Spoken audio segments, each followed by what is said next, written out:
Hello everyone, we have a game with the black pieces against Fredo 64, rated 1111. So we get a Caro-Kann on the board, most likely, and he brings out both knights. Okay, we'll just play a normal game and we'll just trade pawns of equal strength in the center, and we'll continue developing from here. So he has two knights out. We would like to challenge those knights. So I'm going to bring my first knight out and then my second knight out, so when he recaptures I can retake with the knight instead of a pawn. He now places the pawn in the center, d4, opening diagonals for his bishops. He's playing well, and we can now develop another minor piece and attack his knight in the center. He takes, we take, our bishops open, our knight's out.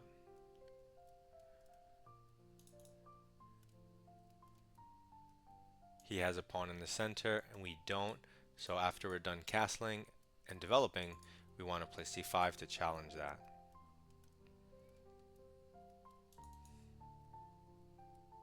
Well, let's see what white does to continue.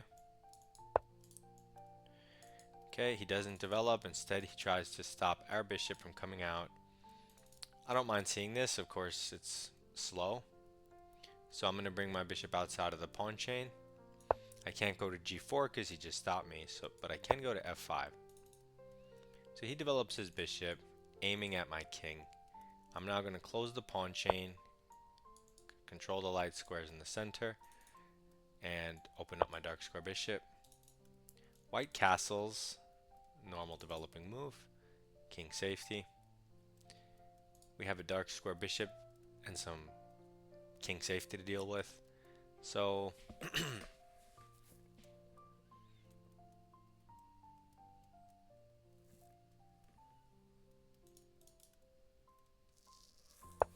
so let's just develop our last minor piece towards the center, and he moves his knight to the edge to try to hunt the bishop and get the bishop pair. That's fine and it makes sense. I don't mind giving him the bishop. However, I think he should work for it. I want to go bishop e4.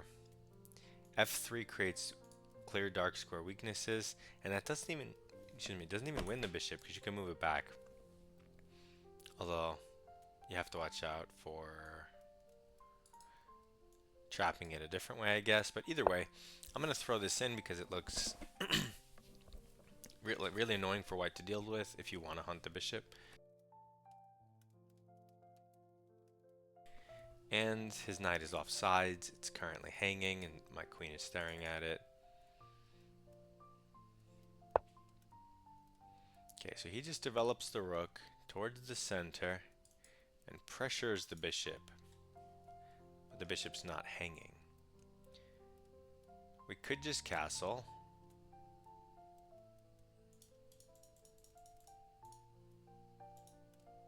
Let's castle and get rid of that alignment. Get our king to safety. Our position looks really good.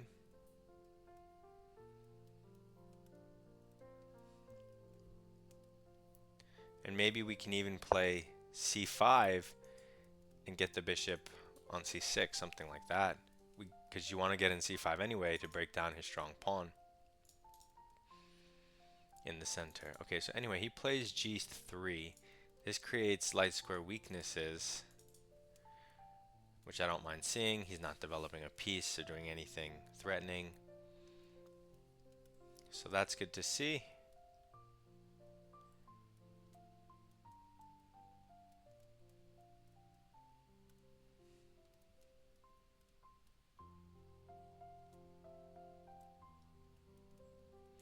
So if we do play c5, the move we want to play, right?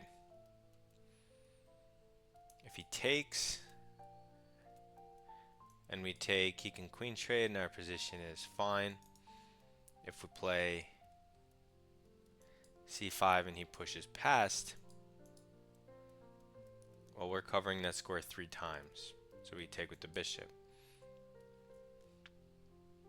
So let's play the move we want to play. and equalize the whole center.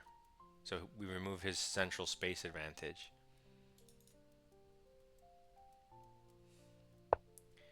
Okay, so he doesn't do anything with the pawns. He just moves his bishop, threatens to win my bishop. But his pawn is hanging after I do something with my bishop. In all of these lines in the Caro-Kann, you're always happy to trade the light square bishops. I don't see a reason not to do that. So let's do that. And now why is his knight here? Because it's not even going to take our bishop. It's offsides. He'll have to spend time moving it again. So he takes with the queen, and now we can get rid of his strong pawn. So let's do that. And now our position is in perfect harmony. We have no problems or weaknesses. And we can try to outplay him from here. So we have a rook that we can develop. Normally you would have this check winning the queen, but his slow move g3 protects him from that, funnily enough.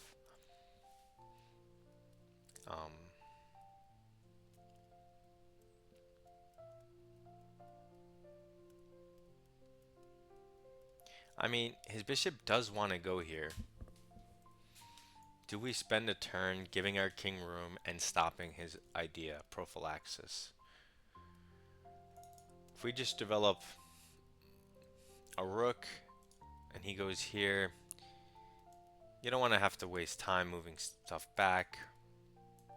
I say because it also solves the back rank issues from the heavy pieces, let's spend a turn and throw this in. And also just restrict this square from his pieces. I think it's going to come in handy.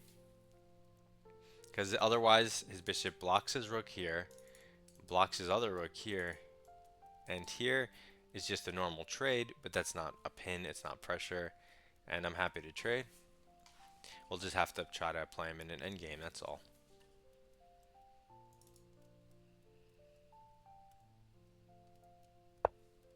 You see, so he just develops his bishop here, which blocks the rook, which I don't mind seeing.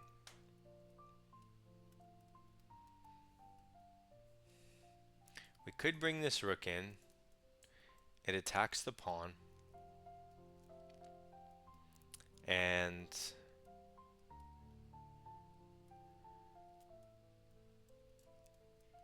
if he takes this pawn, we take his pawn. If he takes our other pawn, I mean, it's just a lot of shenanigans.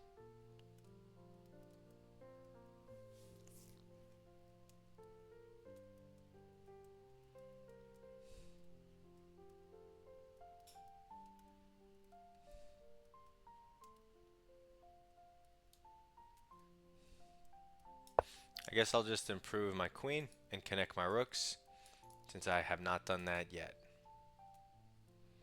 He could try this, so that if I get his piece, he takes this. But if he goes here, I think I have the intermezzo.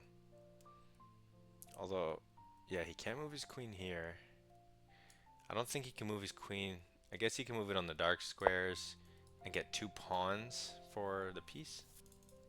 But he doesn't do any of that. He goes for the trade, because I could have sacked here and taken with check and taken the piece. So he blocks that idea instead of going for the sacrifice.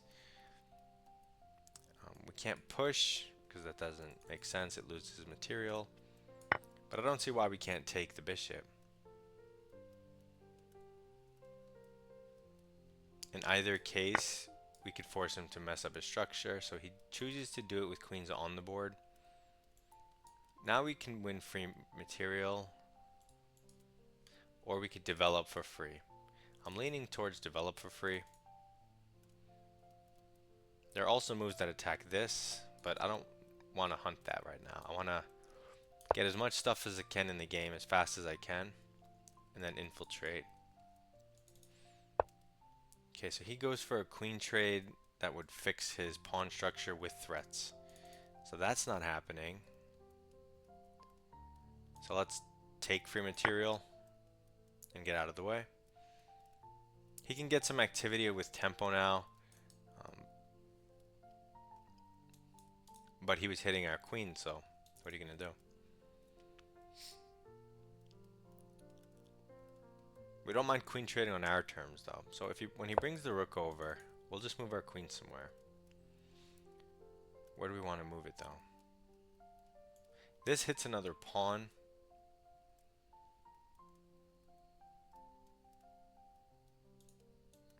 Okay, let's just go here. It pressures some stuff on the fourth. We have maybe rook here coming. And we could double our rooks that way. Oh god, so he may waste time defending pawns, but he should definitely be getting activity to try to get counterplay. So we're glad to see that. So I think we just improve our piece for free.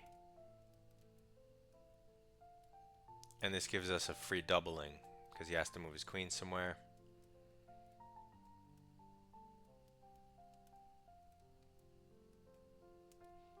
And we don't have to worry about back rank mates because of the move we made earlier. That definitely came in handy, you see? Because now when I move my rooks, I never have to worry about him doing anything.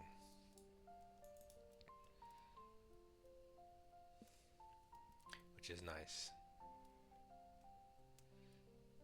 And if his queen ever goes pawn hunting, he can always lose this pawn, which is right next to his king, so that's scary for him. I guess he can always drop back, but I mean, what does he gain? So he moves his queen here because he has to move it somewhere. So he's trying to consolidate and defend stuff, but it does hang this pawn though, doesn't it? And the bigger problem is the knight hangs there, so let's take the pawn. Mostly because it hits the knight, so I don't have to worry about him doing something aggressive to me because I'm pawn hunting. This is a forcing move, and so I could always develop my rooks next. I mean, double them. So he ignores what I'm doing, ignores the threat, and attacks my rook, which is defended. So I can just take the knight. He hung his knight.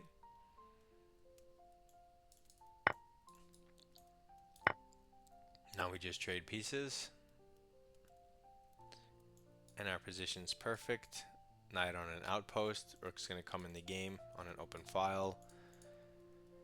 Queen is right next to the king with checkmating patterns, so the game is over.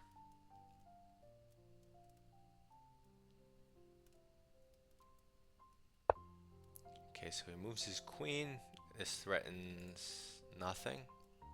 It just protects the pawn.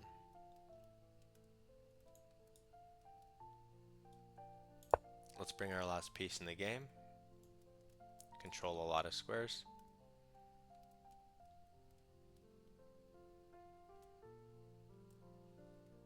And he has nothing to do.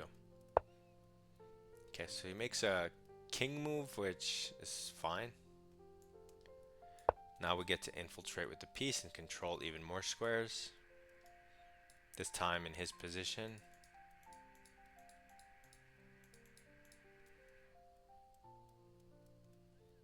And now the rook coordinates with the queen, which he ignores, so we definitely take with the rook.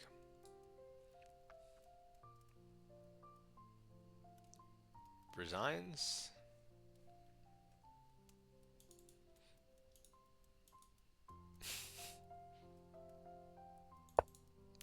Nope. Let's just take the queen and then we can checkmate him.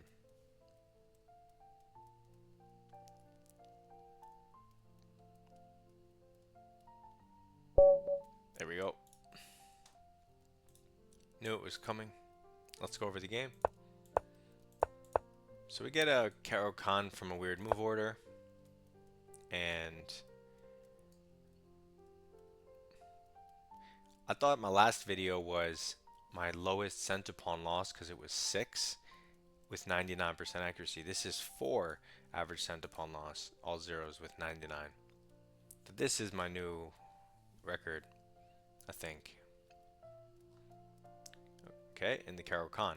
So we just take, and he takes. And this is standard stuff. There's nothing special. This is known. And now basically I want to develop my knight, but if he takes, That would force me to double my pawns, which is completely playable, but I just choose a different option where you retake with the knight. So I continue with my plan. He makes the trade, and now we have a knight here, not a doubled pawn. And we don't have to worry about finding a home for our b8 knight, which could have been problematic and cramped. Center and development. Center and development. Development and center.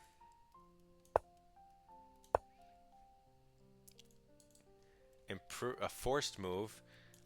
Like normally you could just bring your bishop back and let him take, and that's fine.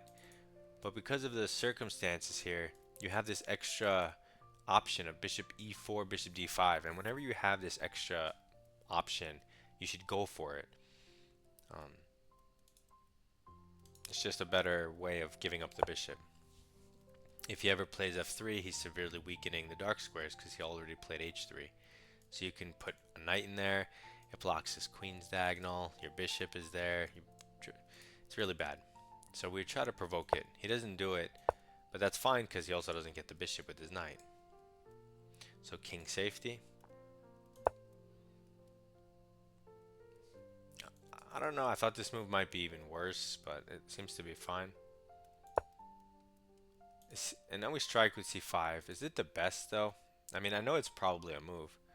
Okay, so they're all the best. There's like 10 different moves that are all equal. h6, bishop d5, bishop here hitting the knight, b5, queen a5, c5. Wow. Yeah, they're all the same. Okay, so I guess it doesn't really matter what you do. So it's easy to get a perfect game when every move is the same evaluation. So we go for c5 because we like to play in the center and we don't have all the engine lines, so this is why we choose this. So now force move, we get the bishop off the board. Now we don't ever really have to worry about our king being attacked. We trade in the center, our flank pawn for his central pawn, and in no world can white ever be better in a position like this. So we play one prophylactic move to restrict his bishop's development. And then we just develop a piece for free because it comes with threats. I thought here, I wonder if he could sack. And it turns out, I mean, they said for a second sacking was his best, but now it has other moves. Either way, sacking is up there. It says black's better, but he could definitely try this. I thought we could hit the queen somehow, though. Like, we don't have to take the bishop. The whole point of this is that if we take the bishop, the knight's hanging, because I moved the queen. Which you may not have noticed, and I didn't really say it earlier, but that's why this would work, but you don't have to take the bishop. I thought you could just hit the queen, maybe disconnect it from the knight. It seemed a little suspicious.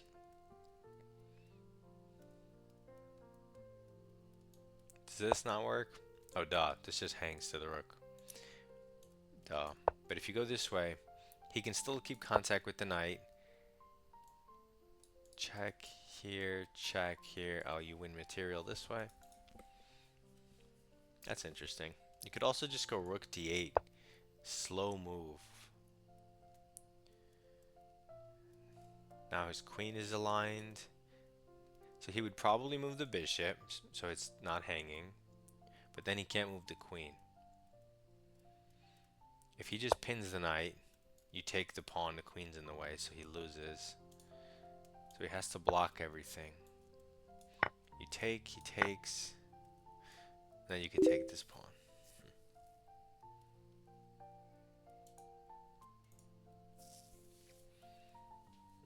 Interesting.